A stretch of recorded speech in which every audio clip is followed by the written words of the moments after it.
Know down below. And subscribe to go deeper down the rabbit hole. What do you identify as? I identified as a heterosexual male. Indeed. And I personally I leave it for the Q. I'm queer, I'm androgynous, I have love for all people, and I really don't identify with the sexuality. Well, okay, so is that what Q means? Because I never really understood. To me, and I believe Q is such a widely used term because you used to have shows like Queer Eye for the straight guy and, things of that nature. It's just, I feel like as Q, I feel like I speak for myself. I can't really put myself in a box or category, and that's the closest thing I could just say to just be like, I am my own person. Thank you. Like, you know what I mean? Don't define me today because I just vibe with the energies that's given to me, and so it's like not really taking on a sexuality because, like I say, I'm more so like asexual androgynous, so it's just like, yeah. Well, but that's mine. There's a different Q person that would have a whole nother definition. So I have love for all people that are. But in terms of like, how does that play into just you being black and then now you're a subsection of something else? Well, honestly, I feel like it helps me not have to, you know what I mean? You can't paint a picture of me, and I like that. Mm-hmm. And I want to keep it that way. So it's, in terms of me being black, that's what you take it for. Black, like, it's I remember there was an instance where a young man, he was, girls, we all go to the restroom at the same time, but I just happened to be not so femininely dressed. And just, she had to do something with the sink, I had to do something with my hair. Boom. And he's like, that image of like, I don't know what flashed in his mind, but whatever, it was like, nah, you're not going to the bathroom with her. Black dyke. And I was just like, we're just two ladies just fixing our hair, but good morning, okay. Right. So this was a random person? Yeah, it was that was her boyfriend. Oh, okay. Yeah, so it was just an automatic, but again, that's your perception. I'm not sure what their history is. Right. I'm not sure, so it has nothing to do with me. Right. However, at the same time, I'm going to be aware, I'm always aware that I'm black, and so you're going to see this, and then sometimes the energy that I distribute different places, however people take it, that's how they take it.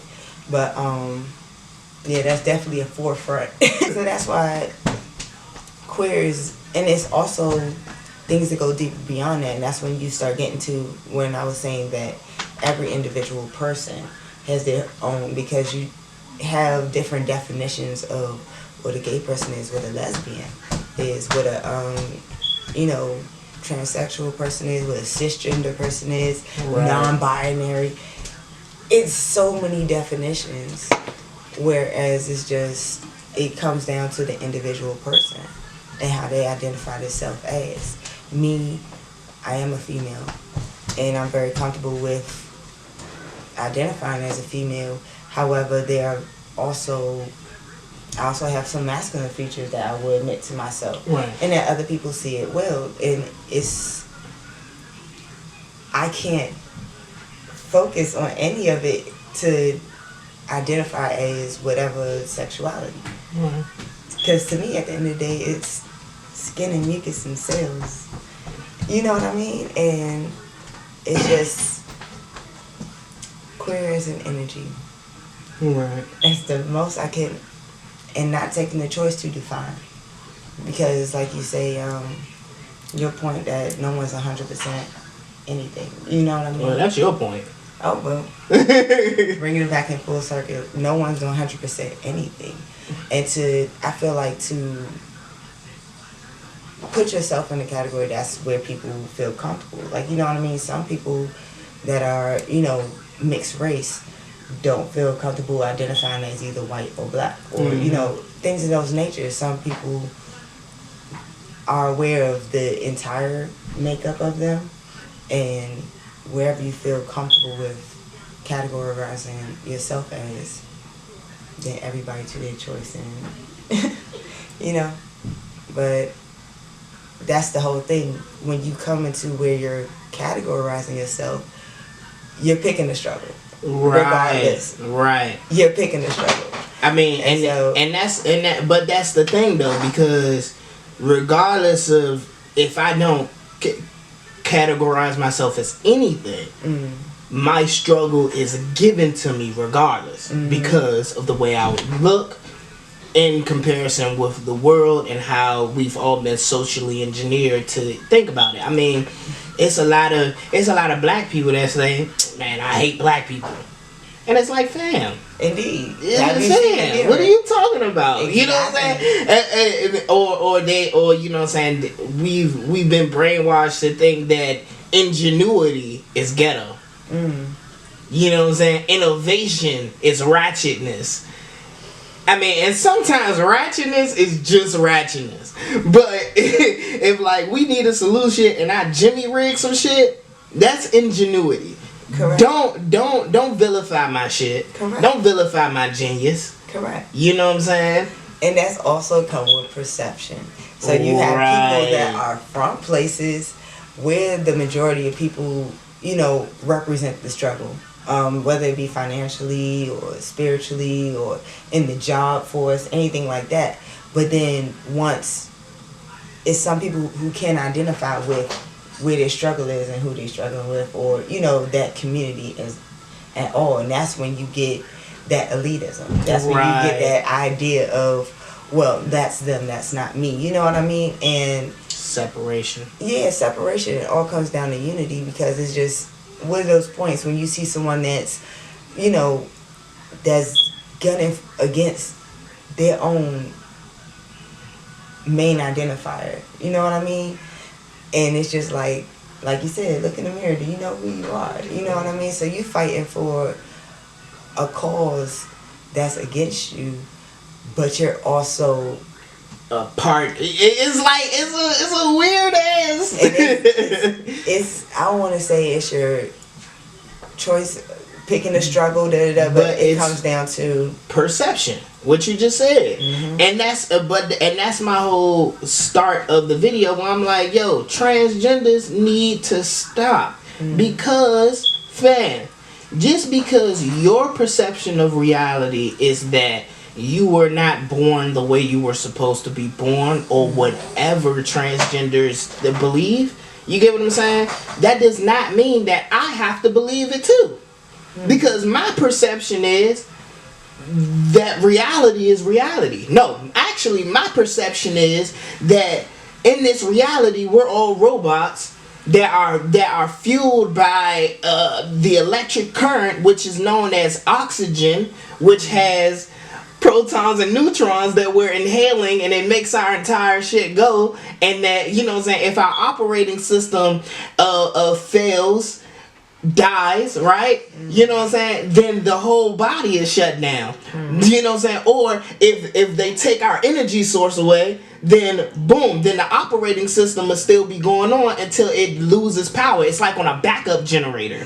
You get what I'm saying? It's like to finish my point, that's my perception, right?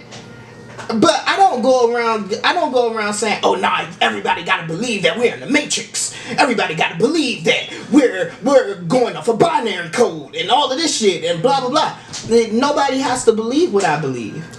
You get what I'm saying? But that doesn't make what my belief more right than someone else's, especially like you, because you when I said that, your face light up. So clearly you identify, you know what I'm saying? Yep, I want to bring it to this. I just saw it where somebody tried to break down, you know, like Plankton from SpongeBob. Plankton eating holograms with his computer wife. But also, fact, Plankton survived off of photosynthesis. So that hologram, that's what photosynthesis is. So it's like breaking down that point where it's so elementary in front of you. But again, it's how you relay your reality. Perception. Because there's a lot of people that do it in unhealthy ways. And that comes down, like I said, to the person. Because there's a lot of people who are, you know, they are living and choosing to, well, not choosing, but they're living and they feel comfortable as identifying in terms of I'm 100% male, but still you enjoy things and become like you're cool with people in the same mind frame of you that identify as something else. And when you eliminate the extreme of homophobia, this XYZ, I believe that you leave people comfortable of where they want to operate in life. Mm-hmm. And it comes down to the respect of a person. Because, I've known, like, I used to be around senior citizen home and stuff like that. It's some older women that, never get remarried and they enjoy what you would consider masculine things and stuff like that. They don't really get along with other females, but they don't date anyone else. They don't, interact on that, that level of romance and sexuality. And it's, that's, great grandma, whatever. But at the same time, everybody individual is picking your struggle. The thing is to impose it upon people that just generally don't care. You know what I'm saying? Or you know what I'm saying? I mean, not and don't care is a strong term to a certain extent. Don't care is a strong term to a certain extent because it leaves it up into interpretation. But it's not don't care in terms of I'm going to impede your movement or your sense of identity or you trying to find yourself. It means, fam, to your point, I am comfortable with who the fuck I am already. Right. If I decide that I want to be queer and you know what I'm saying, and indulge in androgynous nature, whatever, if I want to cross dress, whatever's my prerogative, I'm fine with it. Right. You know what I'm saying? And I'm still going to identify with who I identify with. I'm still going to whatever I decide to do, right? Cool. But then to like, I have a lifestyle and I want to force you to concede to my lifestyle because I feel like my struggle supersedes your struggle. You get what I'm saying? Yeah. And it's like, fam, I know plenty of gay men, black gay women that at first glance, second glance, third glance, I would never have known, like you. I would have never known that you identified as queer, you know what I'm saying, or whatever case may be. Right. Would have never known that until we spoke about it. But what I did know from first glance is you're a black female. You're attractive. You get what I'm saying? I want to have a conversation with you. Things of this nature. I want to get to know you, whatever case may be. Right. Whatever. Same thing with me. I'm a black male. I have a nice smile. You know what I'm saying? Little shit like that. Things that are easily identified. Things that are not even easily identified. Like readily identifiable. You know what I'm saying? It's not until you start putting that shit on display, and then with your display, it's like with your display comes with an air of elitism, where it's like, nah, you gotta accept me now. When fam, I don't care to accept you or deny you. And to be honest, we are the minority of thought in that regard. And a lot of that fight and pride and struggle, like I said, pick a struggle, it also depends on the environment that you want to be heard in. So it's like you're going to care. Imagine, okay, black, whatever, I know the black struggle. I go somewhere where they don't even understand the black struggle. So if there's a confrontation between me and that person, I'm so used to a black struggle here that automatically I'm like, oh, it's because I'm black. Yeah. And it's just like, dude, you cannot take black. 3 items. Like, you get what I'm saying? My G, it's the 10 items or less. That's it. You got 15 items. It's nothing to do. You know what I'm saying? You can't just wear your struggle on your sleeve like that all the time. And that's what it is, and that's what like I said, it's that youth. It's a youthful rebellion, and it's also the society we live in. That's to work. Corporations, things like I've had jobs where we literally had to sit down and have conferences on, you know, people and how they identify and pronouns and the proper way to, you know, deal with people from, they put it as diversity. We had diversity talks. But first it was like diversity in terms of race and abilities and also gender. And so I'm just looking around just like, who has a problem with these things? But then also you work places where people don't even treat people with handicaps with respect. Right. They still speak in a certain. So it's just like, I would say our thought in acceptance and just understanding it is everything is cool. That comes from a different mindset. And so it's, yes, it is a unified struggle, it is a unified fight in front, but also that conversation need to be with carrying, and that goes with everybody carrying peace with who you are. Right. And that is something we're all learning to do. See, I say it all the time. It should be a love of self what the masses seek. But we cannot use our struggle as a weapon to fight everyone. Like, your struggle is not a weapon. Okay, if anything, your struggle is your... But no, it is. It is a weapon. Indeed. And that's, I mean, and that's what, you know what I'm saying, we was gonna touch on meme culture is. That's what Me Too movement is. That's what feminism is. That's what, you know what I'm saying, that's essentially what the LGBT community is, right? It's kind of, you know what I'm saying, it's kind of almost like they took pages out of black playbooks in terms of like Black Panther Party, Crips and Bloods, you know what I'm saying, Malcolm X, things of these natures, where it's like, nah, we're going to weaponize our struggle in a way. But when we did it, it's because of the last 100 years. Like they had actual laws in place that said, hey, if you make a minor mistake and a white person beats you to correct you and accidentally kills you, then that's legal.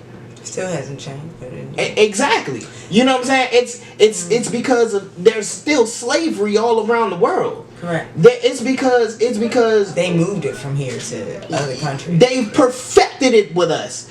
You know what I'm saying? We're not even and once again, we're only talking about the last 100 years. Yeah.